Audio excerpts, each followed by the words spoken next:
Bueno, entonces acá les quiero como dar un resumen de qué es lo que vamos a hablar. Primero que todo, pues les quiero hacer como un contraste con lo que es, qué significa una transformación digital, pensando en cómo ha sucedido la transformación digital en nuestras vidas personales, un poco para entender de qué se trata este concepto de Digital Factory. Vamos a repasar un poco también en qué han consistido las revoluciones industriales hasta llegar al momento presente, que es la revolución industrial, la cuarta revolución industrial.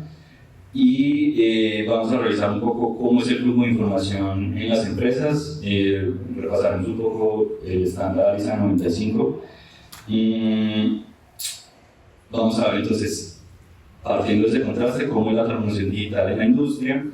Vamos a ver los desafíos para ir de Industrias 3.0 a Industrias 4.0.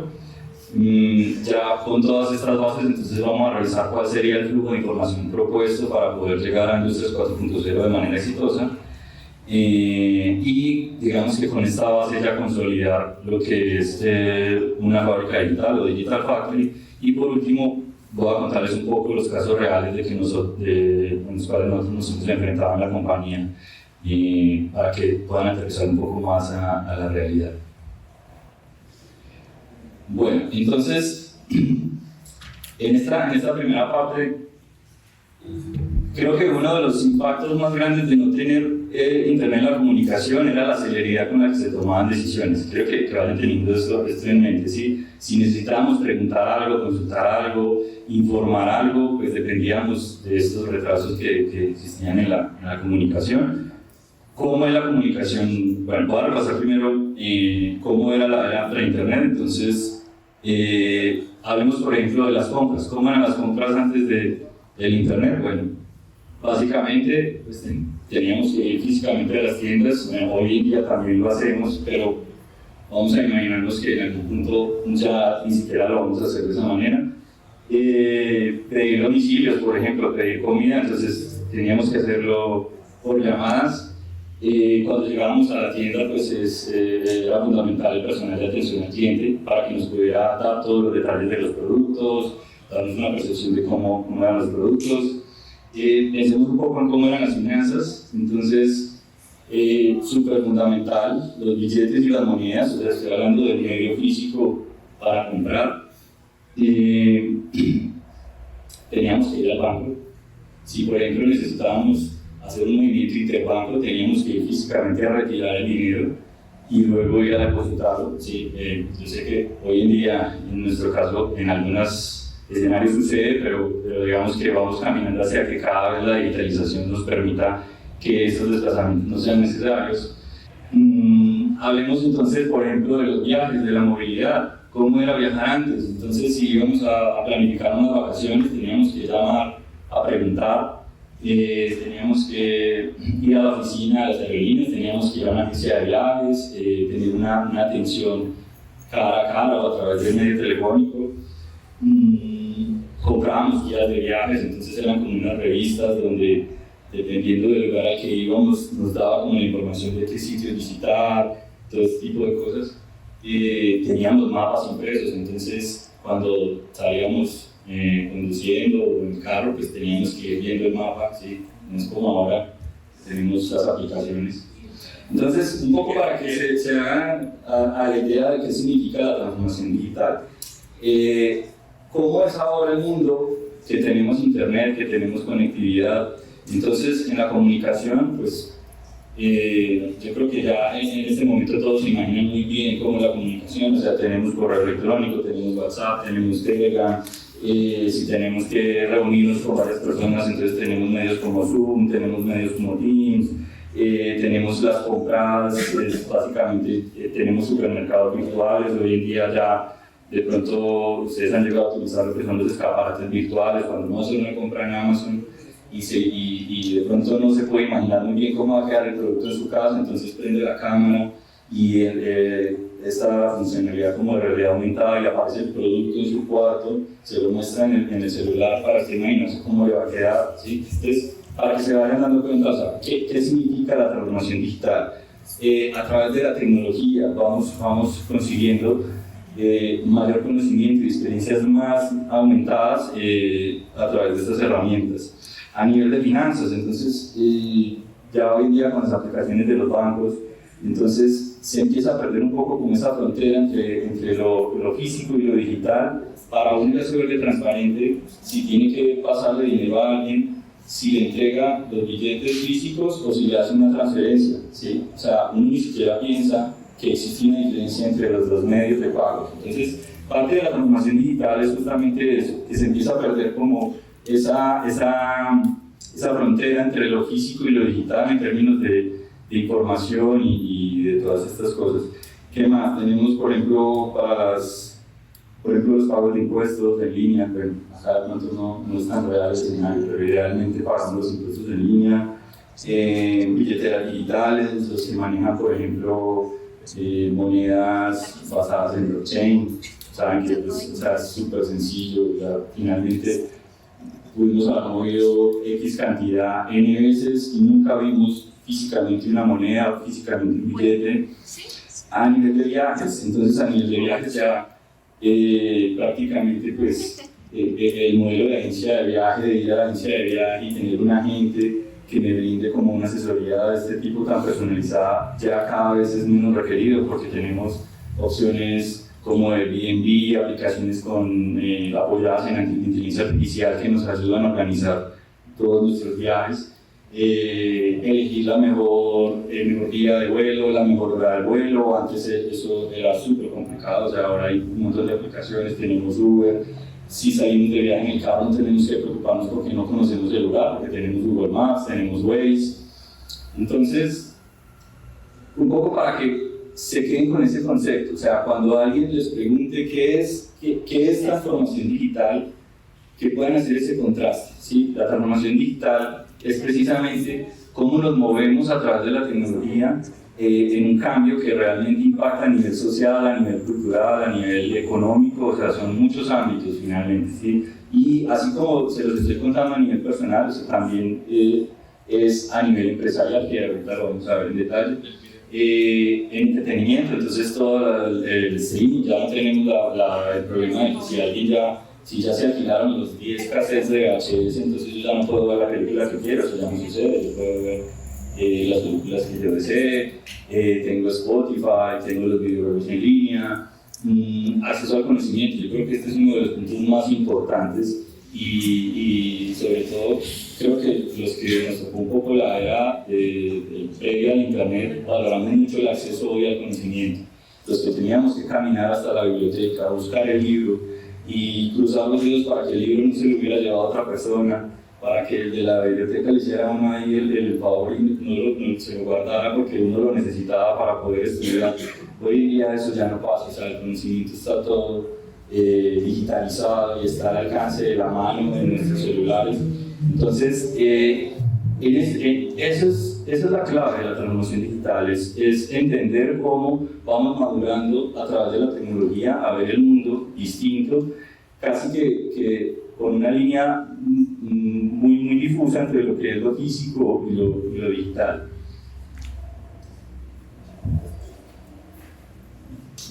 Entonces, en conclusión, la transformación digital en nuestras vidas personales lo que nos lleva a pensar es, en esencia, el celular es como una extensión de nuestra vida, ¿sí? Entonces, como les decía, es una fusión continua entre el mundo físico y digital. Nos permite pensar en un concepto que empieza a sonar muchísimo, más o menos desde hace 4 o 5 años, que lo nombran mucho en inglés, que es One Single Source of Truth. Básicamente es tener una única fuente de verdad.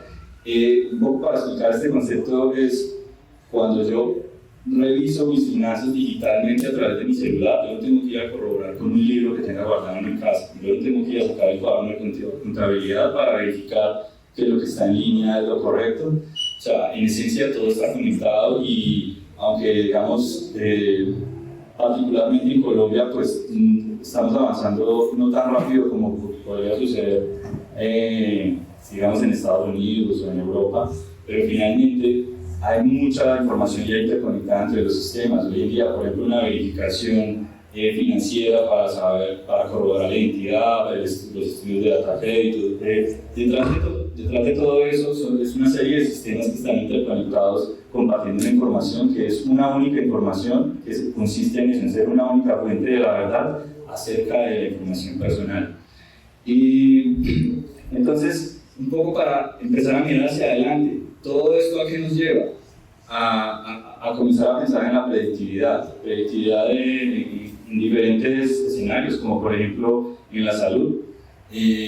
Muchos de nosotros hoy en día tenemos relojes inteligentes, los smartwatches, que nos miden diferentes métricas del cuerpo, cuánto dormimos, ejercicio, si nos puede dar una percepción de cómo estamos de cansados, si nos va evaluando, por ejemplo, si no hemos dormido lo suficiente, predictivamente nos puede decir que que no vamos a poder dar lo que se requiere en nuestro día a día, en nuestra rutina. Entonces, a eso me refiero con predictividad, lo mismo con finanzas, ahora con estas herramientas de inteligencia artificial. Si tenemos alimentada con nuestra información de nuestros gastos, de nuestros ingresos, empieza a darnos una proyección de cómo va a ser nuestra vida financiera dentro de 3 meses, dentro de 6 meses, dentro de un año. Lo mismo con la agenda, cuando tenemos que agendar reuniones, entonces esa posibilidad de tener predictividad de cuál es el mejor espacio para agendar una sesión, hoy en día contamos con eso. Yo creo que ustedes hoy en día escuchan mucho el concepto de Copilot. Sí, todos lo han escuchado, levanten la mano. Bueno, en esencia ese Copilot es como ese asistente personal basado en inteligencia artificial que me va ayudando a completar mis tareas del día a día con el propósito de acelerar, ¿sí? Acelerar para poder aprovechar el tiempo en cosas donde yo como humano puedo agregar más valor. Entonces, esta parte de la presentación es fundamental porque es clave que todos entendamos qué significa una transformación digital, ¿sí?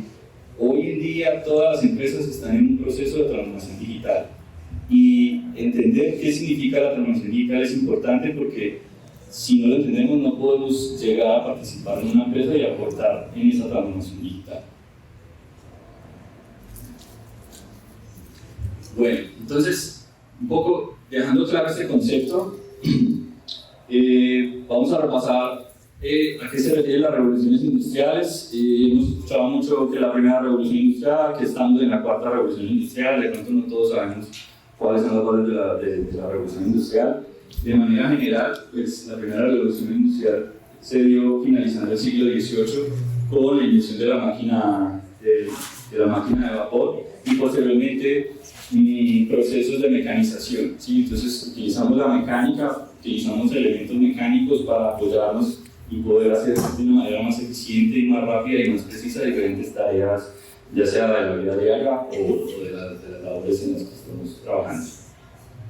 La segunda revolución entonces viene finalizando el siglo XIX, sí, el siglo XIX, donde empieza el proceso de producción en masa, ¿sí?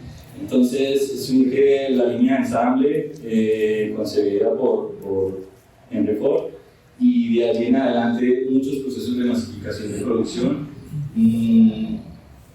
Tenemos entonces la tercera revolución industrial, que es esa frontera donde nos encontramos. Para entender qué es una revolución industrial en esencia es un momento de la historia donde están ocurriendo cambios soportados en la tecnología, ¿sí? Entonces, cuando decimos Industrias 4.0, o sea, como que uno quisiera tocar eso, ¿qué es? ¿Dónde lo consigo? ¿Dónde lo compro? ¿No? O sea, eso es un momento de la historia en el que nos encontramos, dado todos los desarrollos tecnológicos que hemos logrado, para un cambio que nos va a impulsar en diferentes aspectos como lo tenemos allí, que es el social, cultural y económico. La tercera revolución industrial particularmente comienza con el desarrollo del PLC. Entonces, ligado a la parte del PLC, entonces empieza a surgir una serie de tecnologías de la información y la comunicación, todo el tema de redes, empieza, digamos, a concebirse el concepto de Internet ligado a esto, y entonces muchas posibilidades de comunicación entre diferentes computadores y nos va llevando a lo que conocemos hoy de cómo funcionan las fábricas. Entonces ya llega en el siglo XXI, más o menos por allá en el 2009, 2010, se empieza a hablar de una cuarta revolución industrial, ¿sí? Entonces estábamos llegando o estábamos como viviendo la tercera y nos dijeron, no, ya estamos en la cuarta, ¿sí? Entonces un poco para entender qué es esa cuarta revolución industrial. Lo que más apalancó, digamos, ese cambio en nuestra historia es, en esencia, pues la concepción del Internet de las cosas, la computación en la nube y la inteligencia artificial. Obviamente detrás de esto ha llegado, digamos, muchos avances en otros ámbitos, como poder comprimir mucho más la electrónica, tener dispositivos más pequeños, más veloces, más eficientes, más capacidad de almacenamiento, más ancho de banda en las redes para poder comunicar más volumen de datos. Entonces, en esencia, estas son las revoluciones industriales. Nos encontramos en el momento de la historia que es la cuarta revolución industrial en teoría.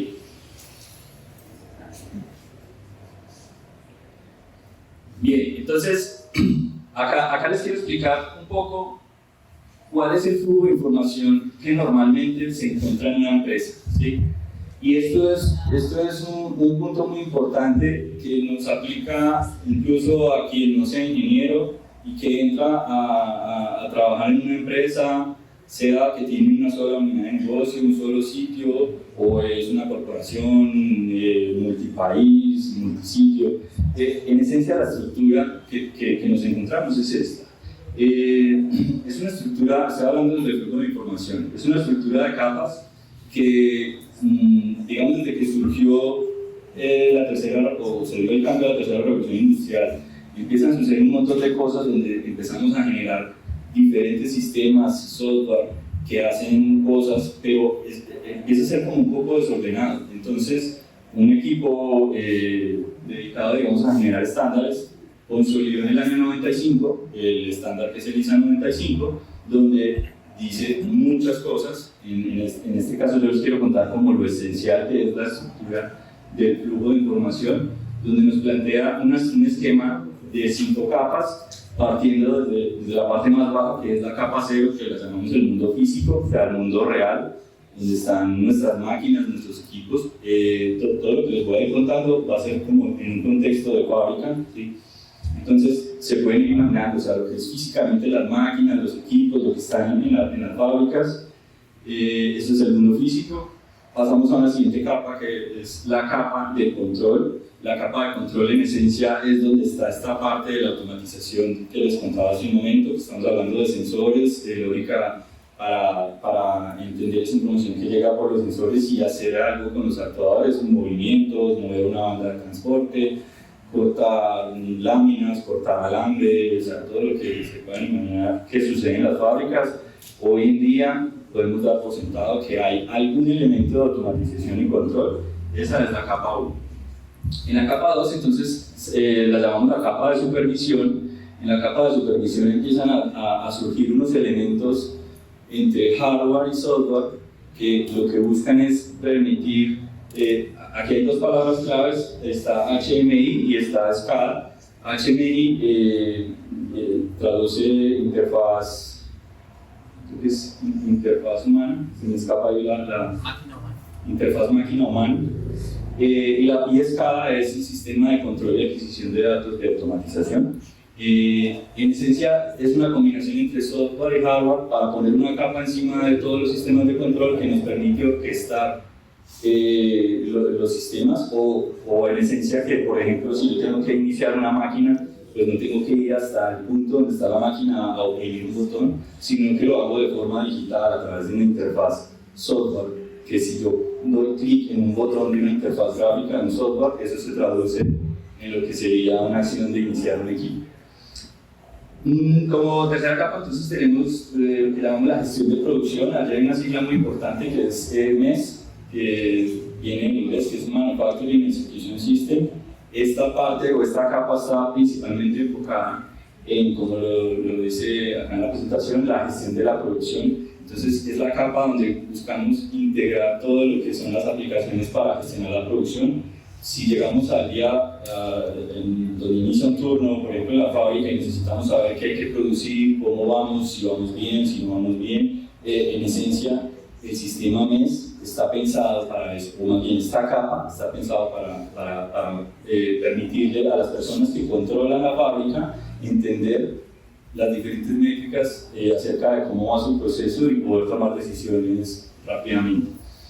Tenemos como cuarta capa entonces la gestión empresarial. En esencia, la parte de la gestión empresarial para resumir un poco, la ERP es como una aplicación o un conjunto de aplicaciones que están enfocadas en administrar los recursos financieros y pues como se podrán imaginar, todo lo que son recursos financieros están, o todos los recursos de la empresa están ligados a algo económico, ¿sí? Entonces, si yo compro este micrófono, pues tiene un valor, ¿sí? Y si son 2 micrófonos tiene otro valor, y entonces necesito un lugar donde yo pueda identificar cuántos micrófonos tengo, cuánto me costaron, cuándo los compré, quién es mi proveedor. Si yo necesito fabricar algo, entonces necesito unos insumos, tengo que comprarlos, necesito personas para poder operar los procesos, para poder hacer las labores de mi centro de negocio.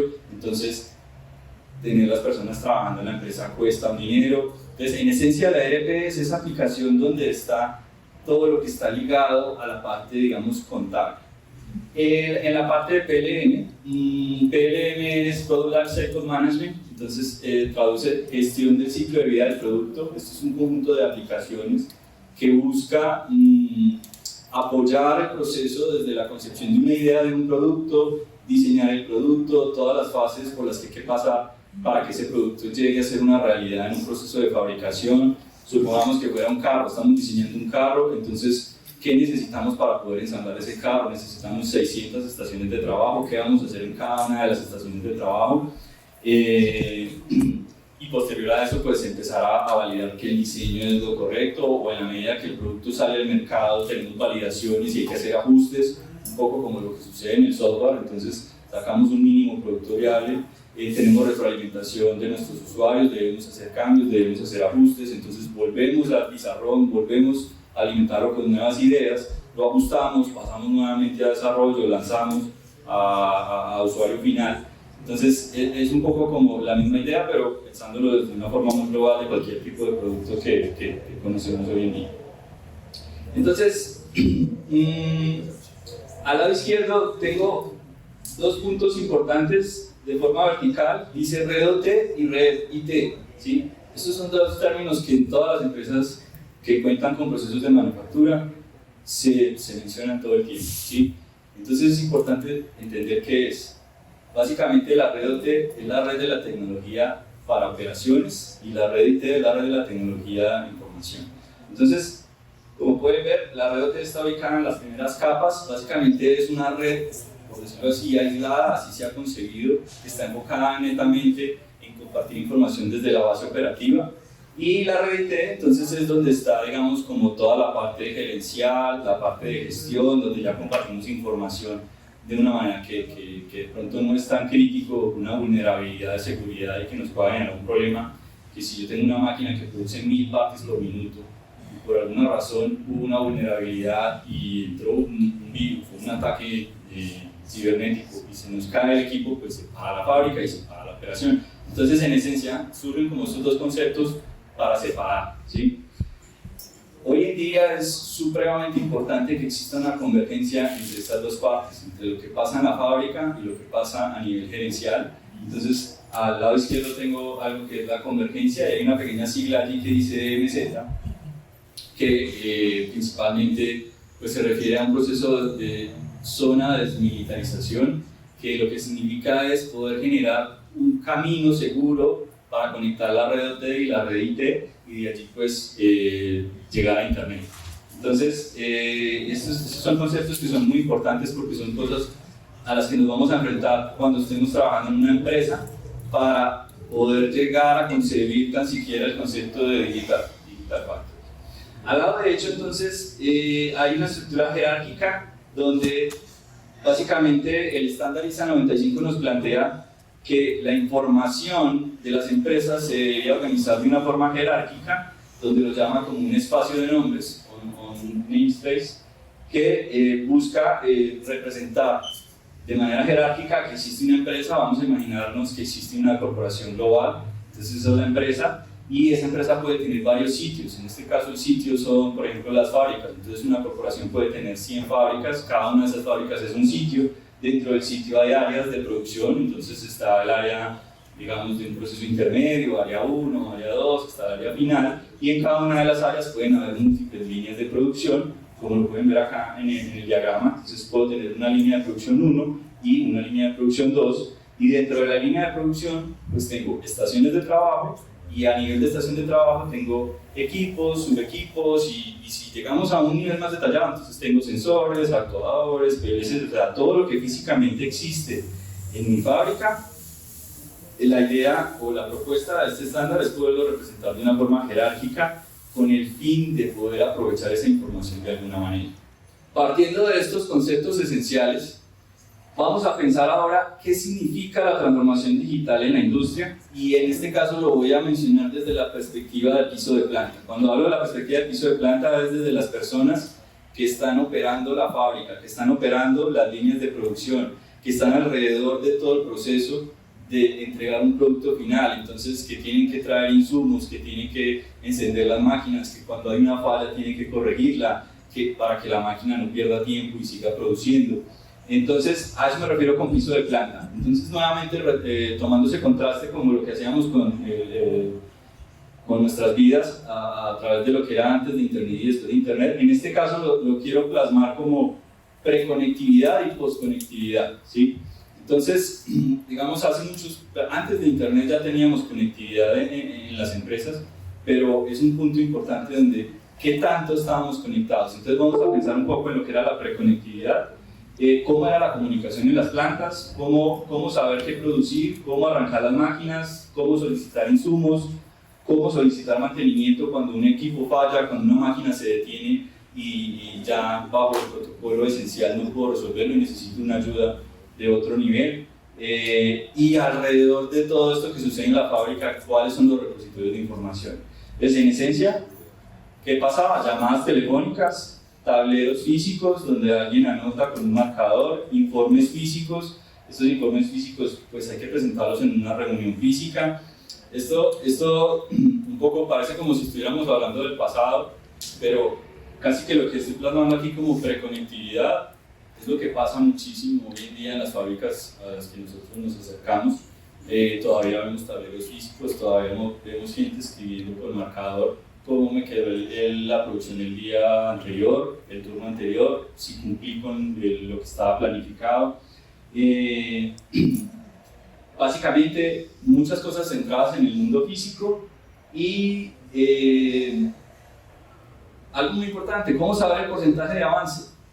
Si yo tenía que producir 5.000 unidades y el gerente está en horario administrativo y a las 5 de la tarde se fue para la casa, pero hay un turno en la noche que está produciendo, ¿cómo saber a las 2 de la mañana si sí estamos cumpliendo con lo que estaba planificado o si estamos teniendo un problema? O sea, en la era preconectividad había que esperar a que se acabara el turno, que la persona que estuviera encargada pudiera verificar físicamente los contadores, que hubieran anotado las incidencias que sucedieron, consolidar algún tipo de informe para presentarlo al final del turno en una reunión física con un supervisor, que luego el supervisor lo escala con un gerente y así sucesivamente.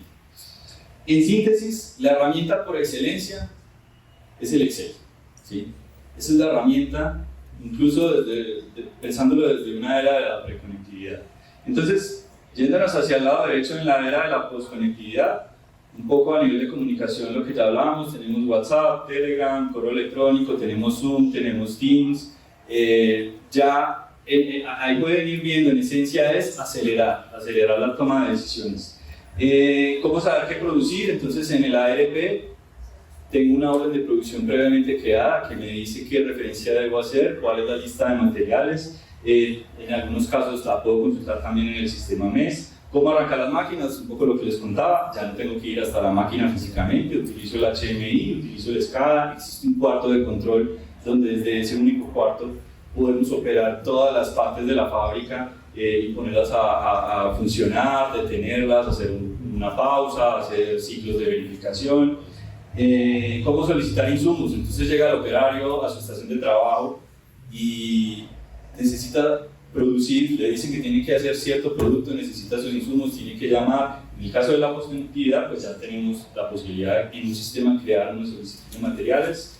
Y esta es súper importante, ¿cómo saber el porcentaje de avance? Entonces, a través de un sistema como el concepto MES, que menciona el estándar ISA 95, o un concepto LMS, que es del inglés Line Monitoring System, o sistema de monitoreo en línea, donde en esencia me permite ver en tiempo real una serie de métricas que me comparan lo que yo tengo planificado contra mi avance. Entonces, si estoy trabajando a la velocidad determinada del equipo, si estoy trabajando por debajo de la velocidad, si he perdido X cantidad de minutos, esos minutos se traducen en unidades que debía haber producido, si produje todas las unidades indicadas pero están saliendo con defectos de calidad, entonces están siendo rechazadas, con lo cual igual no estoy cumpliendo el objetivo. Entonces, en el mundo de la posconectividad, se trata de tener esas métricas en tiempo real. Un poco haciendo el contraste con lo que es nuestra vida personal, aquí también que estamos buscando acelerar la toma de decisiones, esa es la clave. O sea, desde el punto de vista de las fábricas, en una era de la preconectividad hay mucho dinero invertido en personas que deben estar patinando con planillas físicas, preguntando cosas, leyendo contadores, consolidando archivos de Excel. Y aquí hay que tener algo en cuenta, y es que este proceso de transformación digital no se trata de desplazar gente, se trata de, digamos, de mejorar las condiciones de vida a través de tomas de decisiones más relevantes. Entonces las personas están para hacer cosas que las máquinas no pueden hacer por nosotros, ¿sí? Tomar decisiones, donde tenemos información y dependiendo de esa información tomamos decisiones. Que esto también es algo clave en lo que se ha generado un retraso para llegar a lo que es Industrias 4.0. Bien, entonces les quiero contar un poco como la realidad de las fábricas, sobre todo, digamos, desde nuestra experiencia en Latinoamérica, entre los que están en Industrias 3.0 y los que están en Industrias 4.0. La realidad es que vamos en un porcentaje de avance muy bajo, o sea, podríamos llegar a decir que un 20% de las industrias, y creo que estoy siendo exagerado, están ya tocando Industrias 4.0, pero realmente podría ser mucho menos. Todo esto que yo les contaba, en el mundo de la preconectividad, es lo que nosotros vemos a diario cuando vamos a las fábricas hoy en día, ¿sí? Eso es lo que sucede, y el mensaje que les quiero dejar con esto es que hay una oportunidad grandísima para aportar en esto, ¿sí? Porque producción, fábricas, o sea, empresas, son muchísimas las que hay, de muchos sectores muy diversos, y hay, desde mi punto de vista, hay cabida para todos para acelerar este proceso de llegar hacia las Industrias 4.0 y realmente acelerar el proceso de transformación digital. Entonces, ¿cuáles son los desafíos que nosotros encontramos? Desde el punto de vista de las Industrias 3.0, básicamente se trata de la automatización de procesos de producción. Entonces, una tarea que antes era manual, donde una persona tenía que estar ahí, no sé, dando martillo, cortando, o lo que sea, ese proceso se automatiza evaluando cómo se debe realizar la tarea, pensando en qué sensores necesito para la información desde el mundo real. Necesito un PLC o una serie de PLCs donde voy a programar una lógica para recrear esa secuencia de pasos que está haciendo la persona, o incluso mejorarla porque la persona por alguna razón no puede ser más preciso, y pues a través de actuadores pues automatizar el proceso. Entonces, ¿qué es lo que genera este proceso de automatización en la producción? Datos, ¿sí? Desde el principio esto ha generado datos, los datos siempre han estado ahí. Ahora, desde la perspectiva de Industrias 4.0, ¿de qué se trata? Se trata de la automatización de los procesos de negocio, ¿sí? Entonces, un poco lo que les decía, consolidar reportes, paso de un Excel donde me dijeron cuáles fueron las fallas, cuáles fueron los contadores, entonces copio de un Excel, lo pego a otro, lo paso a una macro, y así, para poder consolidar un reporte, para reunirse y tomar una decisión frente al negocio. Entonces esto es lo que llamamos los procesos de negocio, ¿sí? Entonces todo ese proceso de consolidación de datos, de correlacionar variables para tomar decisiones, en esencia Industrias 4.0 lo que nos está diciendo es vamos a automatizar procesos de negocio. Entonces, ¿cuáles son los desafíos para ir de 3.0 a 4.0? La transformación digital. ¿En qué consiste? Retomando los conceptos que veníamos hablando de la transformación digital, en pasar de papel, Excel y sistemas aislados, como todas las siglas que ya les mencioné, a un espacio de nombres unificado, o sea, un único universo de datos que nos permite aprovechar esa información. ¿Para qué? Para que a través de plataformas de Internet de las cosas industriales podamos hacer, en esencia, recolección de toda la información, ponerla a disposición de la gente cuando se necesite y con todo el contexto existente. Entonces, ¿qué quiere decir esto? Yo puedo saber cuánta agua ha consumido mi fábrica hoy, ¿sí? Ejemplo, ha consumido 3.000 litros de agua hoy. Pero, ¿cómo decir si eso es mucha agua o eso es poca agua? En el contexto de una fábrica. ¿Alguien tiene alguna sugerencia de cómo decirlo? ¿Cómo sé si la cantidad de agua que me gasté era mucha o era poca? ¿Qué necesito para saber? De pronto con el histórico de consumos, comparando con el histórico de consumos como marco de referencia para saber si lo de hoy está por arriba o por abajo.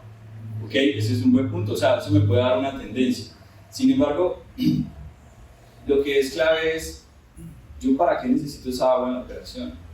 ¿Es un elemento esencial de mi producto? O sea, yo estoy haciendo gaseosas, entonces necesito mucha agua, estoy haciendo cervezas, es una materia prima, por ejemplo, ¿cierto? Lo mismo, por ejemplo, de electricidad. Entonces, cuando hablamos de contexto, de información relacionada, para yo tener la certeza de si eso era mucho o era poco, necesito relacionarlo con los datos de producción, de mis productos, de mi receta, de qué dice mi receta, que cuánta agua debe llevar cada producto terminado y que cuánto es el margen digamos, de agua perdida por todo lo que sucede en el proceso y determinar si 1.000 litros era mucho o era muy poco, o si es que si yo lo que produzco es gaseosas y hoy tengo que entregar 1.000.000 de litros de gaseosa y me gasté 1.000 litros de agua, realmente fue muy poco. Entonces, una tendencia me podría dar una percepción general de si es mucho o poco, pero a la hora de tratar de mejorar esa métrica, la única cosa que me va a dar certeza es tener esa información relacionada con el resto de información de mi empresa. Y en este caso, esto es algo innegociable, o sea, toda la información de la empresa debe estar relacionada, toda, porque en algún punto, para poder optimizar y tomar mejores decisiones, lo que vamos a necesitar, como está allá arriba donde cerramos el ciclo, es información con contexto en tiempo real para la aceleración de toma de decisiones, ¿sí? Entonces, ¿a qué nos lleva esto? A ser más eficientes, a tal vez poder producir más, con una misma capacidad producir más y por ende la empresa poder vender más productos y entonces tener más ingresos y entonces poder crecer o mejorar la utilidad. Entonces, esta es la esencia de llegar a Industrias 4.0. Ahora, muy importante, ¿cómo logramos esa transformación digital dentro de las empresas? Por eso lo coloco acá como desafíos, ¿sí? Porque realmente el desafío está acá.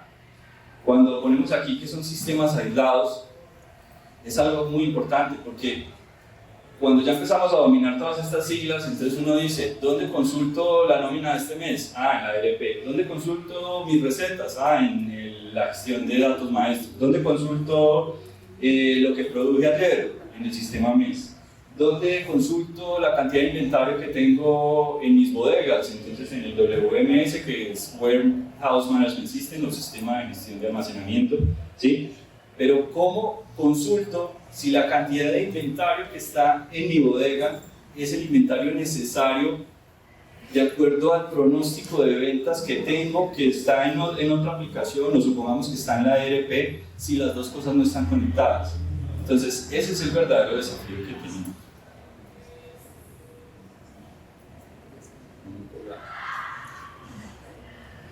Entonces, traduciendo ese desafío en algo un poco más técnico, este diagrama aquí lo que nos muestra es cada una de esas flechas, vamos a llamarlas integraciones. En el contexto de software, imaginémonos que son APIs, bases de datos, ETLs, son algún tipo de conexión entre hardware y software que me permite intercambiar información entre los sistemas. Entonces imagínense, aquí solamente coloqué algunos ejemplos de sistemas, pero se podrán imaginar una corporación que maneja información a nivel global, ¿cuántas variedades de sistemas puede tener? ¿De cuántos fabricantes? ¿De cuántas empresas? Y tener que ir uno a uno a construir cada una de esas flechitas.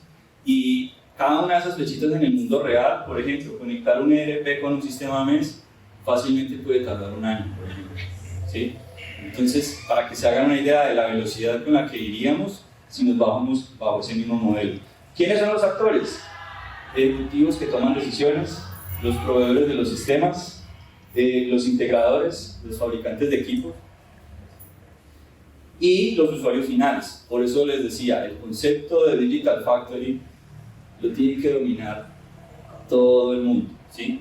Porque nosotros, por ejemplo, vivimos este problema, sabemos hacia dónde tenemos que movernos, pero los ejecutivos que toman las decisiones no lo comprenden y tampoco tienen el tiempo para comprenderlo y sencillamente toman decisiones basadas, por ejemplo, en el costo de una inversión o en un retorno de la inversión a corto plazo, ¿sí? Y deciden generar islas de datos.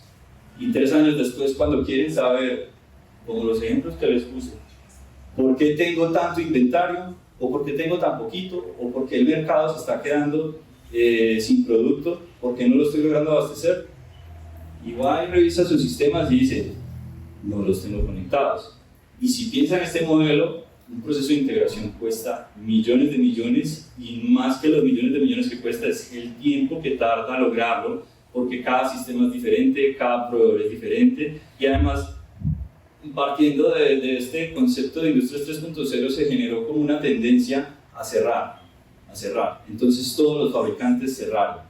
Entonces uno esperaría que un sistema tenga una API, pero no tiene una API. Se pide una API, no tiene documentación, o tiene solo así como lo mínimo para cumplir un requerimiento de compras, ¿sí? Entonces se hace muy complejo. Entonces, esta es una versión que viene tomando mucha fuerza desde hace 5 o 6 años de lo que es un ecosistema digital para que en el marco de las Industrias 4.0 podamos llegar hacia el concepto de Digital Factory, donde en esencia es un concepto de apertura. Como pueden ver, las flechas aquí ya cambiaron. La integración sigue siendo necesaria, pero es una integración que cada sistema la tiene que hacer una vez. Y cada sistema que llega a un ecosistema existente necesita información de los otros sistemas. Entonces se vuelve como algo de reciprocidad. Yo necesito información, pero lo que yo voy a hacer con esa información también lo tengo que devolver. ¿Por qué? Porque luego otros van a necesitar esa información que yo generé. Entonces ese modelo de pensamiento es muy importante, porque sí hay que hacer integraciones, pero lo hacemos directamente a un espacio unificado que nos permite enlazar toda la información de la empresa para que paulatinamente vaya creciendo hasta que podamos llegar al concepto de Digital Factory. Entonces, un poco aquí para concretar el concepto de Digital Factory. En términos de información, no hay diferencia entre la fábrica física y la fábrica digital. Ese es un Digital Factory ideal, ¿sí? O sea, cuando una empresa diga que tiene una fábrica digital consolidada, es lo que significa que yo lo que pueda, digamos, consultar o verificar de manera digital es un fiel espejo del mundo físico. No tengo necesidad de ir físicamente a la fábrica para comprender cómo está operando, por qué, cuándo sí, cuándo no. Ese es un primer punto muy importante. Un segundo punto es que las empresas empiezan a comprender que los datos se vuelven un recurso muy valioso. Hoy en día, empresas que logran consolidar el concepto de Digital Factory, tener una fábrica digital al nivel que hemos venido hablando, se convierte en algo que valoriza las acciones de la empresa. O a la hora de una fusión, la empresa puede valer más, porque los datos y la posibilidad de tener todos los datos interconectados en un espacio unificado valoriza la empresa. La cumbre de una fábrica digital es el concepto de Copilot, ese asistente donde a través de la fábrica digital y utilizando Machine Learning y inteligencia artificial puedo consultar cosas de mi negocio para poder tomar decisiones que la inteligencia artificial aún no puede, ¿sí? Entonces ese Copilot es el que me entrega esa información para tomar decisiones de manera muy acelerada y básicamente en tiempo real. Pasos esenciales para lograr Digital Factory. Conectar. Voy a hablar rápidamente de la parte de conectar. les decía, este es un punto que se vuelve muy difícil. O sea, nosotros hemos tenido proyectos que duran fácilmente 6 meses frenados, 1 año, porque uno va a la fábrica y está toda la automatización, todo está muy automatizado, pero está desconectado. Esta línea por acá es una red aparte, no hay conectividad con la otra línea, no hay forma de enlazar esta información con la de la línea siguiente, por acá resulta un equipo que está totalmente desconectado de la red. Entonces, primer paso, conectividad. Tenemos que tener todo conectado, porque si no, no podemos lograrlo. Segundo, una vez que está todo conectado, entonces recolectar la información, almacenarla. Cuando está almacenado, ¿qué estamos haciendo cuando almacenamos la información? Es a través de la captura del presente estamos creando el pasado. Y cuando consolidamos históricos, como lo mencionamos acá, esos históricos son los que nos permiten pensar en el futuro, ¿sí? Nos permiten predecir el futuro a partir de nuestra historia. Entonces, almacenar. Lo primero es empezar a almacenar, porque si no almacenamos, luego no vamos a poder predecir. Ese es el primer paso. Después de meses o de años de almacenar, es que nos vamos a dar cuenta qué se puede hacer con esa información y sobre todo ahora con el progreso de la inteligencia artificial y el machine learning. A partir de allí, encontrar cómo analizar, cómo visualizar y, como les decía, los datos convertidos en información son los que direccionan el futuro de una empresa, más que los activos, más que las materias primas, más que las oficinas. Es importante que se lleven esta idea. Hemos construido diferentes herramientas que resuelven diferentes problemas, pero digamos que en términos generales lograr un Digital Factory completo, ya con todo lo que les he contado se pueden imaginar la dificultad, ¿sí? Entonces la gente que toma las decisiones no entiende la necesidad de conectar, no entiende la necesidad de recoger la información, no entiende la necesidad de hacer converger la red OT con la red IT. Y son cosas con las que venimos trabajando y por eso precisamente para nosotros es muy valioso estar aquí contándoles esto, porque creemos que realmente el problema está en no haber cerrado esta brecha desde la educación tempranamente. Entonces es súper clave que se lleven esta idea. Bueno, muchas gracias por presentarnos ese panorama muy bien planteado, pero pues claramente, como muchas cosas que nos traen las nuevas tecnologías, se podría interpretar de 2 maneras. Como ventajas para ser más productivos y que nuestras organizaciones sean más competitivas. Pero cuando ya uno mira que en una transformación de industria 3.0 a 4.0 se requiere una cantidad de recursos en temas de datos, de aplicaciones, infraestructura tecnológica, gente, capacitación, fierros, en fin, una cantidad de cosas. Entonces se convierte en un fenómeno en donde las organizaciones que tienen el músculo financiero pueden hacerlo, mientras que las que no, pues se van a quedar rezagadas. Y se convierte no entonces en un fenómeno positivo para la sociedad, sino en un fenómeno que aumenta la brecha. Como ustedes han tenido la posibilidad de, como consultores, ayudar a las empresas en estas transformaciones, quisiera preguntarle cuál es la dificultad más común que encuentran las empresas cuando deciden pasar de 3.0 a 4.0. Ok, yo creo que la dificultad más grande es el desconocimiento de hacia dónde va esto, ¿sí? Porque sí, es cierto que esto implica muchas cosas y esas cosas son costosas, pero si uno se remonta a la historia de cómo empezaron a llegar tantas fábricas a Latinoamérica de corporaciones globales, básicamente fue bajo la imposibilidad de resolver esto, fue buscar la reducción de costos por mano de obra más barata, ¿sí? Entonces, en cuentas rápidas sí parece como que no, es que esto es muy costoso y no logramos llegar, ¿sí? Pero cuando se entiende hacia dónde se va a llegar en 4 años, en 5 años, en 6 años, se puede comprender que esto puede ser la clave de la competitividad. Entonces, creo que la dificultad más grande es el desconocimiento de estos conceptos esenciales que hemos condensado aquí en esta presentación. Y considerando que en Colombia alrededor del 80% de la industria está concentrada en MIPYMES, ¿usted ve altamente, medianamente o bajamente probable que todo ese 80% pueda lograrlo? Aún tomando la decisión y nos vamos con toda, sí considera que hay las posibilidades técnicas y tecnológicas y de recursos humanos para hacerlo? Yo creo que ahora con la globalización que hay a nivel informático, como esa concientización a nivel global de la comunidad de fuente abierta, open source, a nivel de software, realmente, o sea, como que a la hora de las implementaciones puede resultar que no sea tan costoso ni tan difícil, sino que realmente sigue siendo el mismo desconocimiento.